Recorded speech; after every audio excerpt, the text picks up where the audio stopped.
Bonjour à toutes, bonjour à tous. Bienvenue dans l'entretien du jour. La candidature du Maroc afin d'intégrer la CEDEAO, la communauté économique des États de l'Afrique de l'Ouest, et ses implications seront au menu de cet entretien. À cet effet, nous recevons le professeur Demba Moussa Dembélé, économiste-chercheur sénégalais. Bonjour professeur. Bonjour. Vous êtes économiste et auteur de plusieurs ouvrages. Vous apportez très souvent des éclairages sur les questions économiques au niveau national et international. Avec vous, nous allons aborder les contours économiques de la candidature du Maroc pour intégrer la CEDEAO. Première question, professeur. Quelle lecture faites-vous de cette demande d'adhésion du Maroc comme membre à part entière de la communauté économique des États de l'Afrique de l'Ouest? Merci de me donner l'occasion de revenir sur cette question du Maroc, parce que moi je place cette candidature dans le contexte général de retour du Maroc dans l'Union africaine. Je crois que nous avons tous suivi au cours de ces 2 dernières années ce que j'appellerais l'activisme diplomatique du roi du Maroc pour réintégrer l'Union africaine. Mais ce n'est pas seulement sur le plan politique que cette intégration s'est faite, mais c'est également sur le plan économique. Parce que partout où il est allé, il était accompagné de plusieurs dizaines, parfois d'une centaine de chefs d'État, de chefs d'entreprise marocains, pour signer des accords. Et je crois que donc le roi a une vision qui consiste d'abord politiquement à réintégrer la famille africaine, mais économiquement aussi à aller à l'assaut des pays africains pour pouvoir investir, bénéficier, en tout cas avoir accès aux immenses ressources du continent. Et je pense que c'est dans ce contexte-là qu'il faut placer cette demande d'adhésion à la CEDEAO. Bon, pour ce qui concerne la CEDEAO proprement dite, il faut retenir que c'est la plus grande zone d'intégration du continent, du point de vue population surtout. Il y a plus de 300 millions d'habitants et c'est la plus ancienne parce qu'elle a fêté ses 40 ans il y a 3 ou 4 ans de cela. Et c'est une zone qui regorge d'immenses ressources.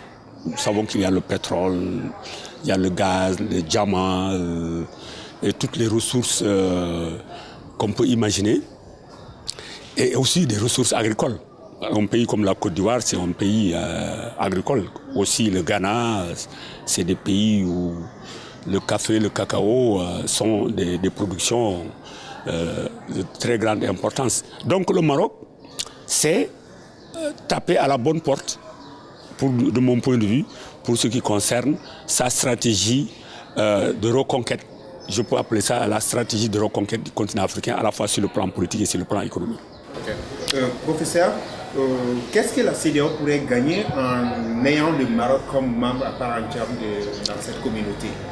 Bon, n'oubliez pas que le Maroc, c'est quand même en Afrique l'un des pays les plus développés. Ça, il n'y a pas de doute. Ensuite, le Maroc a beaucoup d'expertise qu'il peut partager avec les pays africains sur le plan industriel, sur le plan agricole. Nous savons par exemple qu'au moment où tout le monde parle de l'économie verte, le Maroc a une longueur d'avance par rapport à beaucoup de pays africains. Et ce n'est pas un hasard si la 23e CAP s'est tenue au Maroc l'année dernière. Donc sur ce plan-là, le Maroc peut apporter pas mal de choses aux pays africains qui veulent se lancer dans la restructuration de leurs économies. Sur le plan industriel également, le Maroc a une base industrielle qui peut être bénéfique à certains pays. Et d'ailleurs, la plupart des contrats qui ont été signés également dans le domaine industriel. Mais sur le plan financier, le Maroc a des banques qui sont parmi les plus solides en Afrique et peut-être même dans les pays du Sud. N'oubliez pas qu'ici au Sénégal, Attijari Wafa, c'est la première banque aujourd'hui de la place. Elle a supplanté les banques françaises.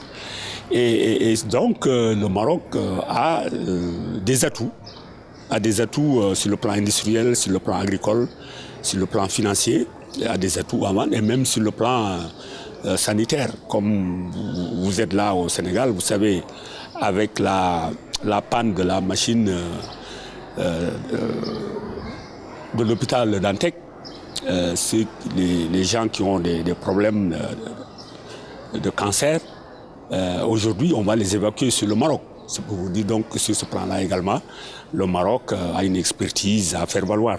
Okay. Voilà. Selon vous, professeur, quels peuvent être les intérêts inavoués du Maroc à vouloir intégrer une communauté aussi éloignée géographiquement? Oui, non, c'est sûr qu'il y a des visées géostratégiques qui sont là.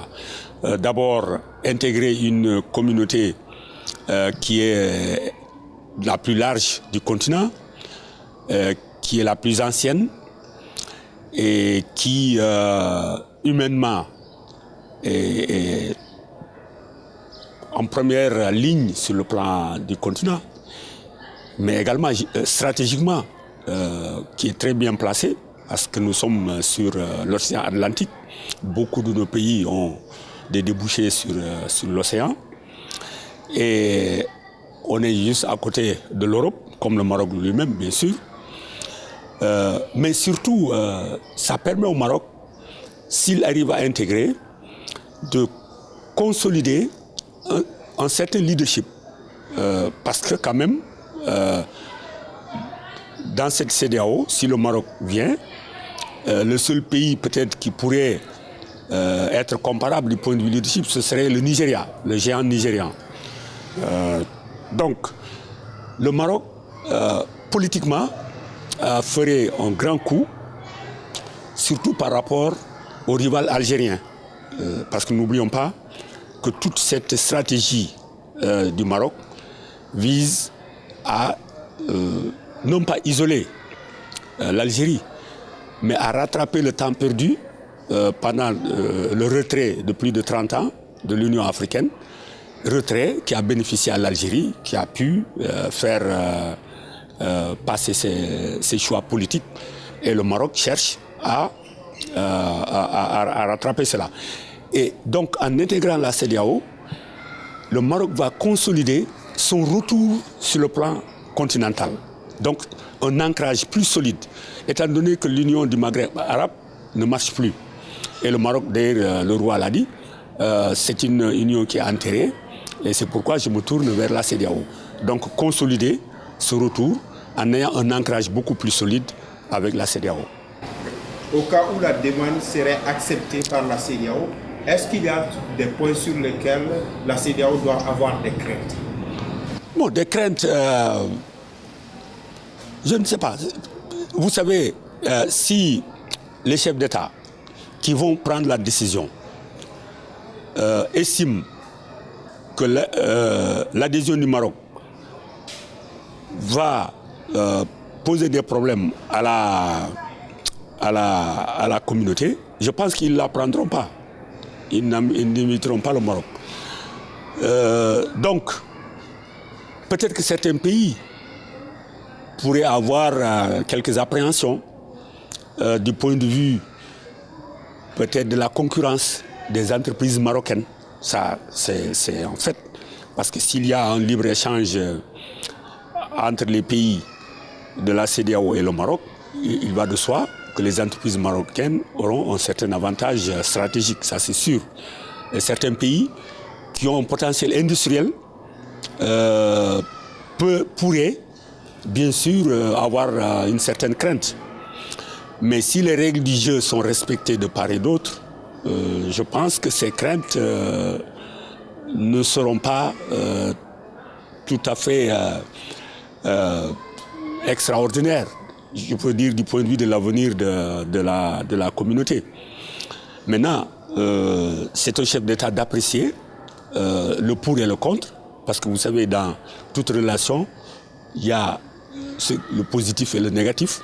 Et si le positif l'emporte, ils vont accepter le Maroc. Et s'ils pensent que le Maroc doit attendre, parce qu'il y a un certain nombre de choses à régler, ben le Maroc attendra. Professeur, le référendum d'autodétermination que demande la République arabe sahraouite démocratique et qui s'oppose à un refus du Maroc et du royaume chérifien, peut-il avoir une incidence sur cette demande? Bon, disons que la plupart des pays de la CEDEAO sont des amis, si je peux m'exprimer ici, du Maroc. Et d'ailleurs, le vote pour le retour du Maroc à l'Union africaine, vers la fin du mois de janvier, pratiquement tous ces pays étaient parmi ceux qui avaient soutenu le Maroc. Même si certains d'entre eux ont des relations avec la République arabe saoudite démocratique, ils ne se sont pas opposés au retour du Maroc. Et je pense peut-être des pays comme le Mali ou le Niger qui auraient pu avoir des relations, mais les autres n'ont pas, que je sache, des relations au point avec la RASD, au point de pouvoir s'inquiéter de l'adhésion du Maroc dans la CEDEAO. Mais je pense que ça ne posera pas de problème, il n'y aura pas d'incidence de ce côté-là pour l'adhésion du Maroc. Je crois que c'est d'autres critères peut-être qui pourront jouer plutôt que cette relation avec la République arabe saoudite démocratique. Mais seulement l'Algérie pourrait faire pression sur certains, ça c'est sûr.